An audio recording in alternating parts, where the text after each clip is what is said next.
Hello everyone, myself Pradyush, President of Maharashtra Class Owners Association। मैं सभी coaching class owners, सभी parents, सभी students को कुछ इम्पोर्टेंट और महत्वपूर्ण चीज बताना चाहता हूँ। जैसे कि आप पिछले कुछ दिनों से एक चर्चा चल रही है कि कोचिंग क्लास जो 16 साल के नीचे जो बच्चे हैं वो बंद करनी पड़ेगी। सेंट्रल गवर्नमेंट से कुछ सर्कुलर, कुछ डायरेक्टिव आया है। इसी सिलसिले में हमारे क्या आने वाले समय में, आने वाले वक्त में हम किस तरीके से इस चैलेंज को फेस करने वाले, उसी चीज के ऊपर कुछ बहुत ही महत्वपूर्ण चीज मैं आप लोग के बीच में शेयर करना चाहता हूँ। सभी क्लासरूम में सभी पेरेंट्स, सभी बच्चे पैनिक होने की कोई जरूरत नहीं है। मेरे दोस्तों, सबसे पहले तो कंफ्यूजन में कि 16 साल के नीचे के बच्चों को कोचिंग क्लास पूरी जा सकते हैं, ये किस फाउंडेशन कोर्स के ऊपर बात हो रही है या रेगुलर जो बच्चे जो 8वीं 9वीं 10वीं में कोचिंग क्लासेस में जाकर पढ़ाई करके अच्छे मार्क्स लाने की कोशिश करके उसके ऊपर हो रही है कंफ्यूजन। तो सबसे पहला हमारा स्टेप है, we are going to meet the education ministry of Maharashtra government to get clarity on this. इस चीज पे अभी तक क्लैरिटी नहीं है कि ये हमारे लिए या फिर जो फाउंडेशन कोर्सेस चलाते हैं 5वीं 6वीं 7वीं 8वीं 9वीं 10वीं के बच्चों के लिए नीट JEE की। तो पहले कंफ्यूजन जब क्लियर हो जाएगा तब तो वो क्लैरिटी आएगी। और अगर ये आता भी है, अगर ये रेगुलेशन बिल, ये जो कुछ भी हो रहा है, अगर इम्प्लीमेंट भी अगर करेंगे तो फिर इसके अंदर एक बहुत ही स्ट्रिंजेंट रूल है जो हम लोग सरकार को पूछना चाहते हैं कि 1 स्क्वायर मीटर के ऊपर एक बच्चे को बेंच पे बैठने देना है।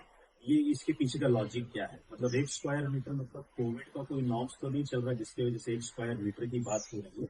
अगर 1 स्क्वायर मीटर है तो क्यों है? What is the logic behind it? हम ये नहीं कह रहे कि स्कूल्स में आप फॉलो कर रहे हो कि कॉलेज में आप फॉलो कर रहे हो। हमको क्यों फॉलो करने बोल रहे हैं? क्योंकि इसके पीछे का लॉजिक हम जानना चाहते हैं।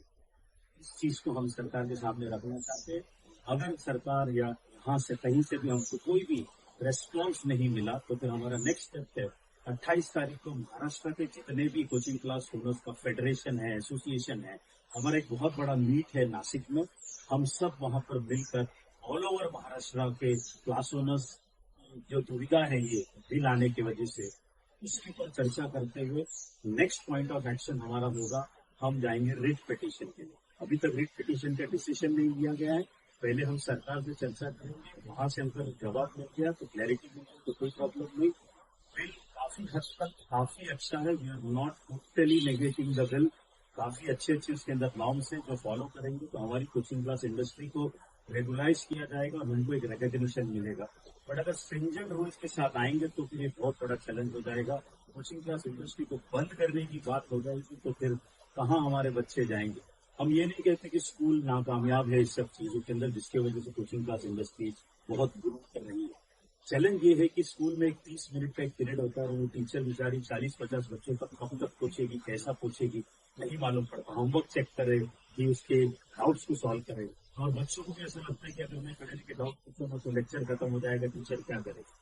तो वहां पर जब कोचिंग क्लास इंडस्ट्री जब शुरू हुई, इसी चीज को, जो बच्चे का डाउट्स कहाँ से पूछेंगे, तो कोचिंग क्लास इंडस्ट्री आ गई।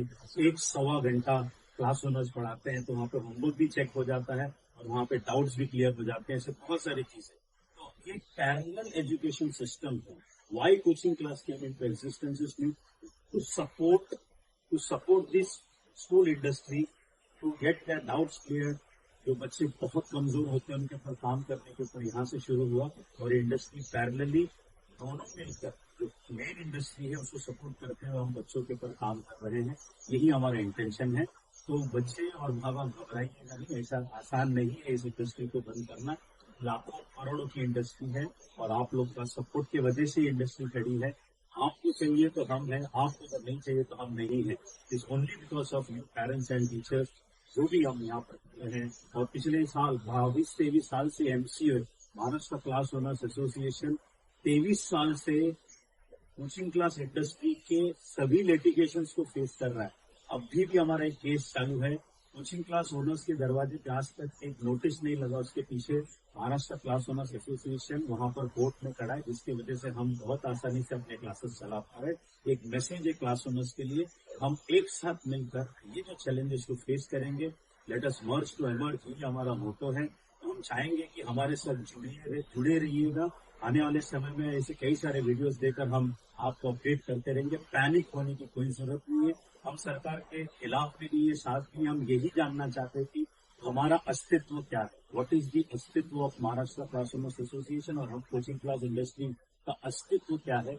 यही हम जानना चाहते हैं। हम भी है, हम एक्सेप्ट करते हैं, लेकिन हमारे चैलेंजेस को भी आप सुनने की कोशिश कीजिएगा और इसके बाद ही डिसाइड कीजिएगा कोई भी बिल लाने के लिए। और हमको पूरा विश्वास है कि सेंट्रल गवर्नमेंट और स्टेट गवर्नमेंट ये बात मानती है और समझदार गवर्नमेंट है। ये हम विश्वास रखते हुए हम ये प्रपोजल आपके सामने रख रहे हैं। हाथ जोड़कर हम पूरी सरकार को, सेंट्रल और स्टेट गवर्नमेंट को विनती करते हैं कि हम हमारी बात भी सुनिएगा, उसके बाद डिसीजन लीजिएगा। We are ready to accept everything. हम एमसीओ हम हमेशा कहते हैं कि हम एमसीओ हैं, आई नहीं है।